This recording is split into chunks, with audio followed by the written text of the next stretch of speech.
Hey y'all, it's Felix Fletcher here, and today I want to talk about a game I've been playing called Digimon Survive. I'm currently on my fourth playthrough of the game, so I think I can finally talk about it.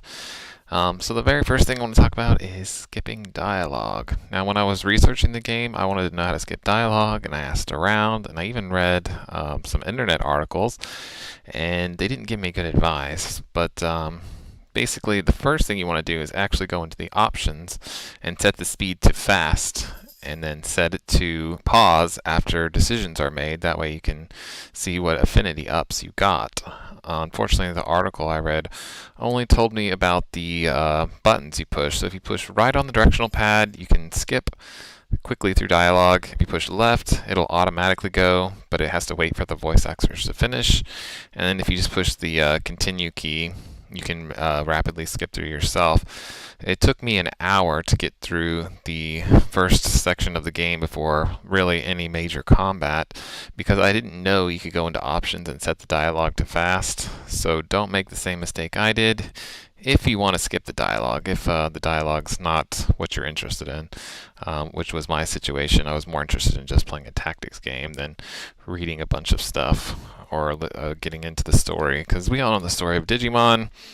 Someone gets a partner Digimon and they get attacked and then they get stronger. It's very basic, but there is more to this game.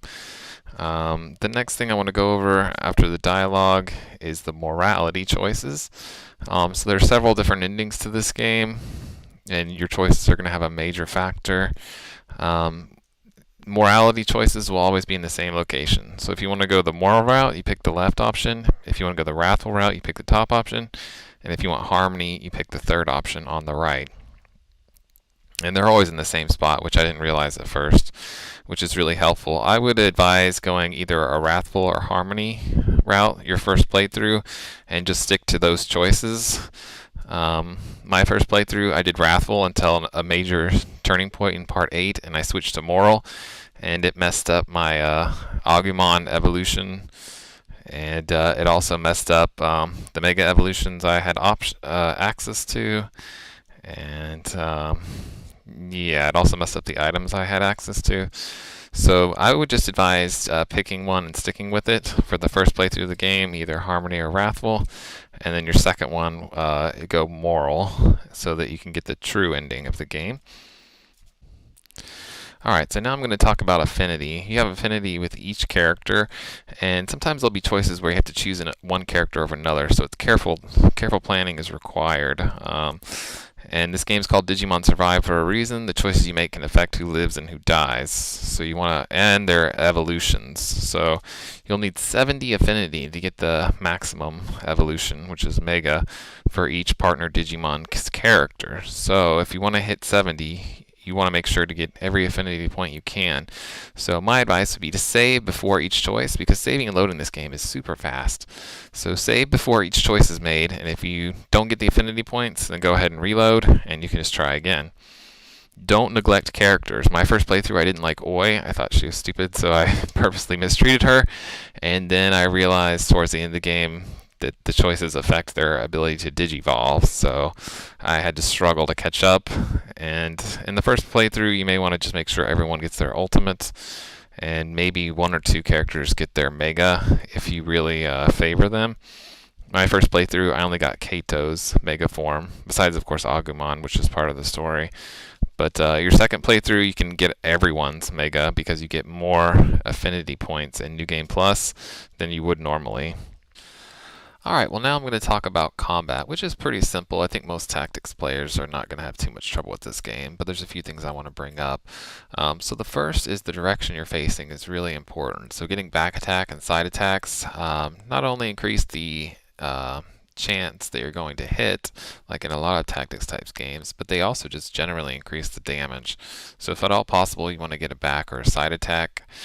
You can get close to them. Just keep in mind sometimes the enemies counter. So if you're standing right next to them, you may get assists when you attack with other characters, but you might also get countered. So you just have to balance it out and see what's going to be best for you. Elements do play a part in this game, but anyone that's played a tactics game can pretty much figure out what creatures are weak to what, and it does tell you too if something's going to be weak to an attack before you do it. Also, one cool thing about this game is you can actually back up moves. So let's say you move to a spot, see if your attack's going to hit or not. You can backtrack all the way through all those moves. There are some that where you commit to it, like if you use an item or something, so you have to be careful. But you can kind of play with it and see. You can move. Maybe you don't like where you move to, you can back it up. And you can do that as long as you don't commit to something permanently. So I really like that aspect of this game. Also, your attacks cannot hit your partners, so that's another thing. Like other games, like Tactics Ogre, where you can attack your own allies, you can't in this game. So that's another nice thing. You also can't use items like if you have a status effect. You can't use that item and waste it. It won't even let you use it if you don't have a negative status effect. So that's another cool little thing. You may want to check passive effects of some enemies. For example, if you go and push the stab button, which on PlayStation is triangle, on an enemy, you can see what their passive effects are. This became really important in one battle with Plutomon because this Digimon gets stronger as characters die. So eventually I had like a 1% chance of attacking him, and I couldn't beat it because I had defeated all the other Digimon, and they were like the only one left. So be very careful about their passive effects. Plutomon is the major one to keep in mind. Alright, let's talk about recruiting Digimon. So if you want to recruit Digimon on the battle screen, you can talk to them. Now what's cool is the questions don't change. So for example, if you see a free battle on the map and you see a Digimon you want, go ahead and save, go into the battle and start it up. Get done talking to them and answering questions. You have to get halfway in 3 questions, otherwise they won't join you. And the cool thing is the questions don't change. So every time you try to recruit that same Digimon, the options will be the same. You could look it up if you really want to. I just keep reloading and learning myself because that's the way I enjoy playing. But even if you get all the questions right, there's still only a certain percentage chance. And Mega Digimon obviously have a lower chance. So there's still that to take into account. Alright, let's talk about the accessories. Now, I made this mistake the first time playing. I didn't realize you could equip 2. So make sure you have 2 of the items equipped. You just push down to get the second one. And I didn't realize that. I thought it was something that had to be unlocked. Now this is super helpful to know. I didn't realize how useful the buffs were. So Attack Plus, Guard Plus are really useful buffs.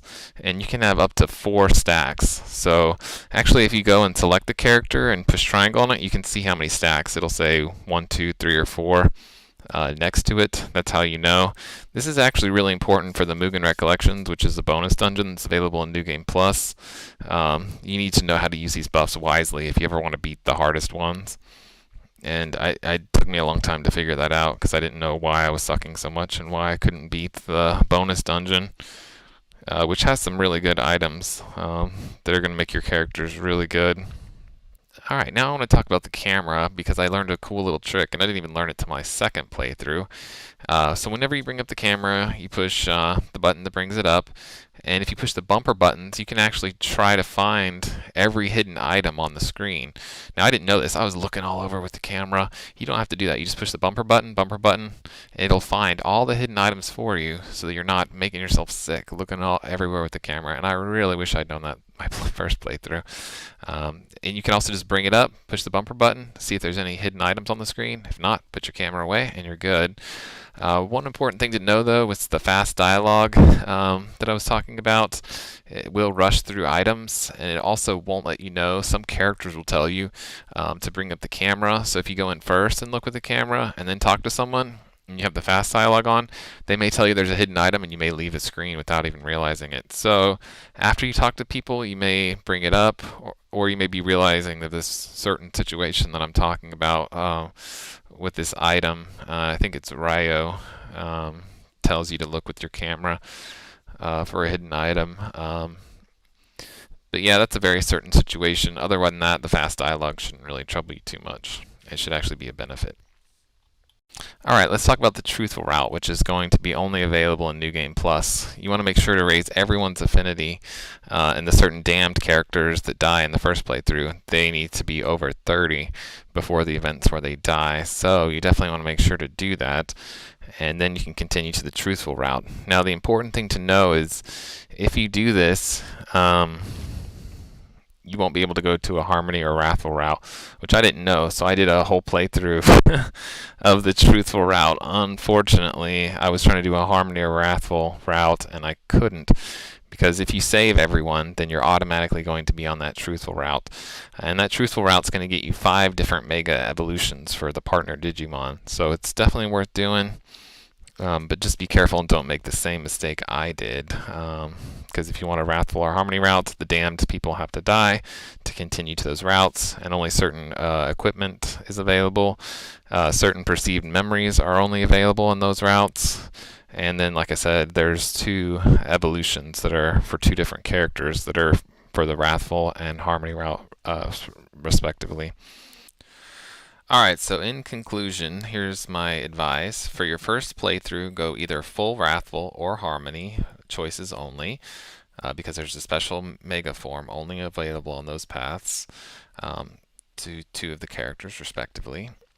And then aim to get high affinity, but don't be too disappointed if you only get 1 or 2 Mega forms with partner Digis, but get all the ultimate forms for the survivors.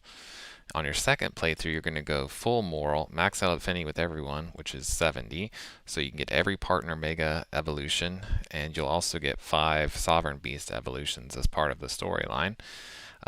Is certain equipment that can only be obtained by having high affinity with Ryo or Suji that are missable. So if you're planning on getting those, plan it now, because I just played a second truthful playthrough and I still didn't get them, so I might have to play through again. And your third playthrough, either Wrathful or Harmony, whichever one you have left. Keep in mind the damned characters must die, so don't raise their affinity, otherwise you're locked into the true ending and you will have to start over or continue that whole playthrough for your chance to start over, which really sucks in my case. Alright, well that's all I've got to say. Hope this guide helps you out, and enjoy playing Digimon Survive. Thanks for watching.